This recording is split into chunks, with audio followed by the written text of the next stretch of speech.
Welcome to our ஆன்மீக களஞ்சியம் channel. இன்னைக்கு நாம் தியாகராஜ கீர்த்தனைகளில் அவர் திருவாய் நின்று சீத்தம்ம மாயம்ம என்ற கீர்த்தனை பிறந்த கதையை தெரிந்து கொள்ளலாம். வீட்டு திணையில் அமர்ந்தபடி கண்களை மூடியவாறு ராமஜபம் செய்து கொண்டிருந்த தியாகராஜர் சுவாமி என்ற குரல் கேட்டு சட்டென்று கண் விழித்தார்.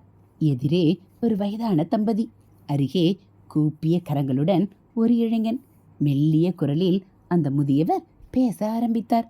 சுவாமி, நாங்கள் வடக்கே ரொம்ப தூரத்தில் இருந்து கால்நடையாய் சேத்ராடனம் பண்ணிக்கொண்டு வருகிறோம். நாளை ராமேஸ்வரம் போகணும்.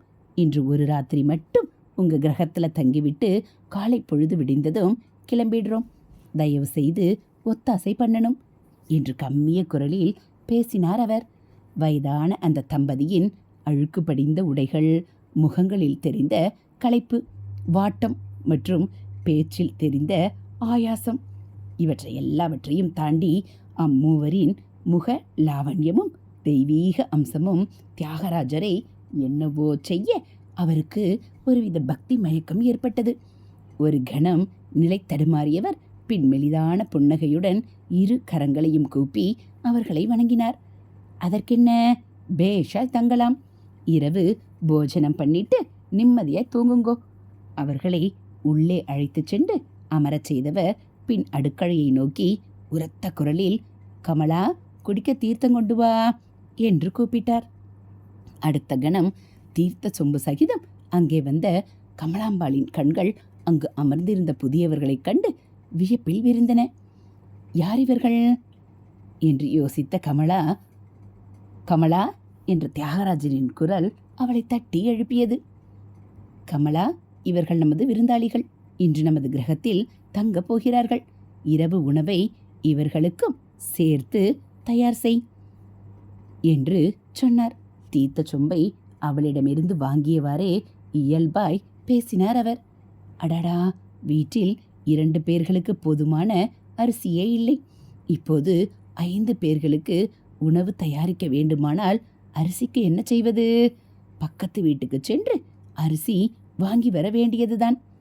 உள்ளுக்குள் எண்ணியவள் பின் எதையும் வெளிக்காட்டாமல் புன்னகையுடன் அவருக்கு தலையசைத்துவிட்டு அடுக்களையை நோக்கி விரைந்தாள்.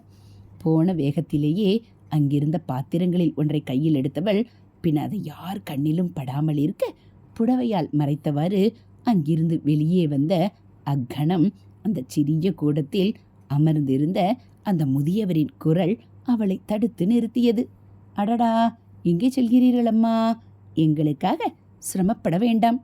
எங்களிடம் வேண்டிய அளவு தேனும் தினைமாவும் இருக்கிறது. 2ஐயும் பிசைந்து ரொட்டி தட்டி நாம் அனைவரும் சேர்ந்தே சாப்பிடலாம். அவளின் மனதை படம் பிடித்து காட்டியது போன்று பேசியவரை வியப்புடனும் தர்ம சங்கடத்துடனும் அவள் பார்த்து கொண்டிருக்கும் போதே அவள் சற்றும் எதிர்பாராத வகையில் தேனும் தினைமாவும் அடங்கிய ஒரு சிறிய பையை அவளிடம் நீட்டினார் அந்த முதியவர். தயக்கத்துடனும் சங்கோஜத்துடனும் அதனை பெற்றுக்கொண்ட அவள் உணவு தயாரிக்கும் பொருட்டு அடுக்கடையை நோக்கி விரைந்தாள். அன்று இரவு அனைவரும் அந்த ரொட்டியை சாப்பிட்டு பசியார தியாகராஜர் அவர்களுடன் விடிய விடிய பேசிக்கொண்டிருந்து விட்டு பின் ஒரு கட்டத்தில் உறங்கி போனார். பொழுதும் விடிந்தது.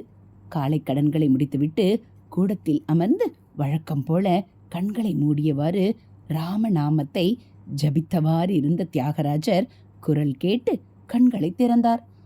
சுவாமி, எதிரே புன்னகையுடன் அந்த முதியவர், அருகே அவரின் பாரியாளும் மற்றும் அந்த இளைஞனும். அந்த முதியவர் தொடர்ந்தார். ரொம்ப சந்தோஷம். நாங்க காவேரியில ஸ்நானம் பண்ணிட்டு அப்படியே கிளம்புறோம். இரவு தங்க இடம் கொடுத்து வாய்க்கு ருசியாய் ஆகாரமும் கொடுத்து அன்பாய் உபசரித்ததற்கு மிக்க நன்றி. கூப்பிய கரங்களுடன் அந்த முதியவர் பேச அருகே அந்த மூதாட்டியும் இளைஞனும் அவரின் வார்த்தைகளை ஆமோதிப்பது போன்று தலையசைத்தவாறு நின்றிருந்தார்கள். சொல்லிவிட்டு மூவரும் அங்கிருந்து கிளம்ப தியாகராஜரும் அவர்களை வழியனுப்பும் நிமித்தமாய் அவர்களுடன் வாசலுக்கு வந்தார்.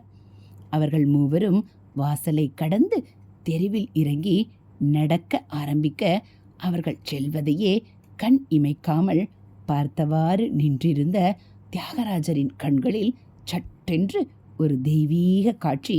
இப்போது அந்த வயோதிகர் ஸ்ரீராமனாகவும் அந்த மூதாட்டி சீத்தையாகவும் அந்த இளைஞன் ஸ்ரீ அனுமனாகவும் தோற்றமளிக்க அவருக்குள் இனம் புரியாத ஒரு பதைபதைப்பு. கண்கள் பனிசோர தழுத்தழுக்க தன்னை மறந்து பக்தி பரவசத்தில் ஆனந்த கூத்தாடினார். என் தெய்வமே, தசரத குமாரா, ஜானகி மணாலா, நீயா என் கிரகத்துக்கு வந்தாய்? என்னே நாங்கள் செய்த பாக்கியம்! அடடா, வெகு தூரத்திலிருந்து நடந்து வந்தாய் என்று சொன்னாயே. உன் காலை பிடித்து அமுக்கி உன் கால் வலியை போக்குவதை விடுத்து உன்னை தூங்க விடாமல் விடிய விடிய பேசிக்கொண்டே இருந்தேனே. மகா பாவி நான். என் வீட்டில் தரித்திரம் தாண்டவம் ஆடுறதுன்னு தெரிஞ்சு ஆகாரத்தையும் கொண்டு வந்ததுடன் ஒரு தாய் தகப்பனாயிருந்து எங்கள் பசியையும் போக்கினாயே. உனக்கு அநேக கோடி நமஸ்காரம். நடுவீதி என்பதையும் மறந்து கண்ணீர் மல்க கதறி அழுதார் தியாகராஜர். அப்போது அவர் திருவாய் நின்று அனிச்சையாய் சீத்தம்ம மாயம்ம என்கிற கீர்த்தனை பிறந்தது. இது போல ஆன்மீக கதைகளை நீங்கள் தினந்தோறும் கேட்கணும் அப்படின்னா மறக்காமல் நம்ம சேனலை சப்ஸ்கிரைப் பண்ணுங்கள். கூடவே பெல் ஐக்கானை கிளிக் பண்ணி ஆளுங்கிற பட்டனையும் அழுத்திடுங்க. நம்ம சேனலில் வரக்கூடிய தெய்வத்தின் குரல் பகுதிகள், மகாபிரிவ மகிமை, மகாபிரிவ அருள்வாக்கு, ஆன்மீக கதைகள், ஆன்மீக தகவல்கள், ஸ்லோகங்கள், ஆலய உலா எல்லாம் உங்களுக்கு பிடிச்சிருந்தா ஒரு லைக்கும் கமெண்ட்டும் கொடுத்து உங்களுக்கு தெரிஞ்சவங்களுக்கும் ஷேர் பண்ணுங்கள். ஹரே ராம ராம ராம ஹரே ராம ராம ராம ஹரே கிருஷ்ண கிருஷ்ண கிருஷ்ண ஹரே ஹரே ஹரே ராம ராம ராம ஹரே ஹரே ஹரே கிருஷ்ண கிருஷ்ண கிருஷ்ண ஹரே ஹரே.